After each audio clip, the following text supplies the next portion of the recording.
Hello everyone, how you doing? I hope you're doing okay. Thanks all for your lovely messages. It's really encouraging and I'm glad you're enjoying the stories. Tonight is one of my favorite stories. It's called The Cow That Cried. Um, it's the only story in the book that is featuring a guy from Belfast. I like to read it on my MBSR, my mindfulness based stress reduction retreat. It's usually a first retreat for everyone, and I like to read it before lunchtime. And I'm not apologising if you like steak. I hope you're gonna like this story. It's a great wee story. Sit back, enjoy. I arrived early to lead my meditation class in a low security prison. A crim who I had never seen before was waiting to speak with me. He was a giant of a man, with bushy hair and beard and tattooed arms. The scars on his face told me he'd been in many a violent fight. He looked so fearsome that I wondered why he was coming to learn meditation. He wasn't the type. I was wrong, of course. He told me that something had happened a few days before that had spooked the hell out of him. As he started speaking, I picked up his thick Ulster accent. To give me some background, he told me that he'd grown up in the violent streets of Belfast. His first stabbing was when he was 7 years old. The school bully had demanded the money he had for his lunch. He said no. The older boy took out a long knife and asked him for the money a second time. He thought the bully was bluffing. He said no again. The bully never asked the third time. He just plunged the knife into the 7-year-old's arm, drew it out, and walked away. He told me that he ran in shock from the schoolyard with blood streaming down his arm to his father's house close by. His unemployed father took one look at the wound and led his son into their kitchen, but not to dress the wound. The father opened a drawer, took out a big kitchen knife, gave it to his son, and ordered him to go back to school and stab the boy back. That was how he'd been brought up.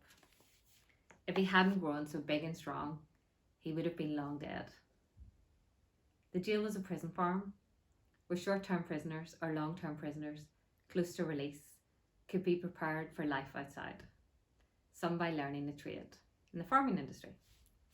Furthermore, the produce from the prison farm would supply all the prisons around Perth with inexpensive food, thus keeping down costs. Australian farms grow cows, sheep and pigs, not just wheat and vegetables. So did the prison farm. But unlike the other farms, the prison farm had its own slaughterhouse on site. Every prisoner had to have a job in the prison farm.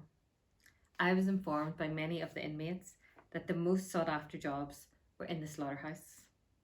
These jobs were especially popular with violent offenders, and the most sought after job of all, which you had to fight for, was the job of the slaughterer himself. That giant and fearsome Irishman was the slaughterer. He described the slaughterhouse to me. Super strong, stainless steel railings, wide at the opening, narrowed down to a single channel inside the building, just wide enough for one animal to pass through at a time.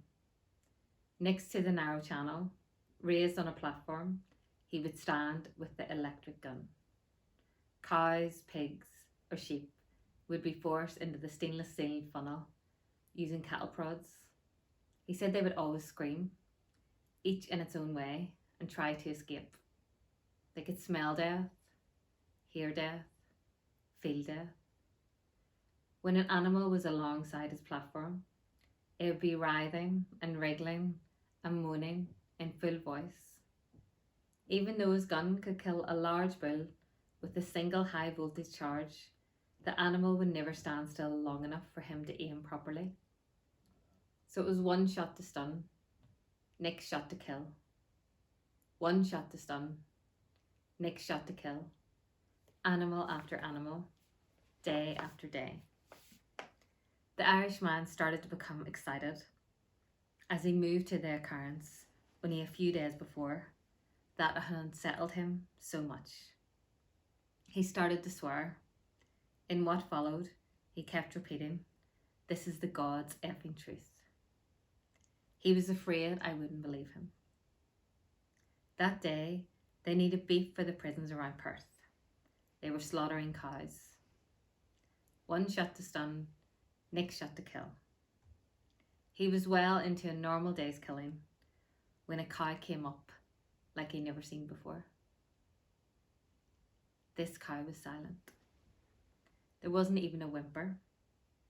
Its head was down as it walked purposely, voluntarily, slowly into position next to the platform.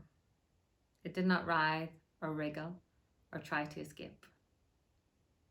Once in position, the cow lifted her head and stared at her executioner, absolutely still.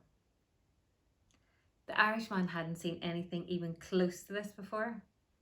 His mind went numb with confusion. He couldn't lift his gun, nor could he take his eyes away from the eyes of the cow. The cow was looking right inside him. He slipped into timeless spaces. He couldn't tell me how long it took, but as he held the cow in eye contact, he noticed something that shook him even more.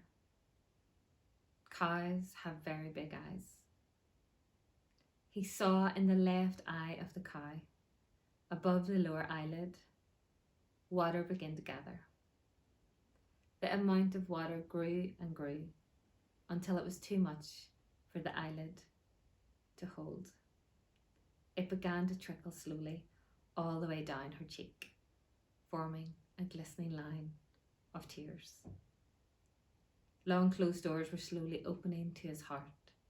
As he looked in disbelief, he saw in the right eye of the cow, above the lower eyelid, more water growing, gathering by the moment, until it too was more than the eyelid could contain.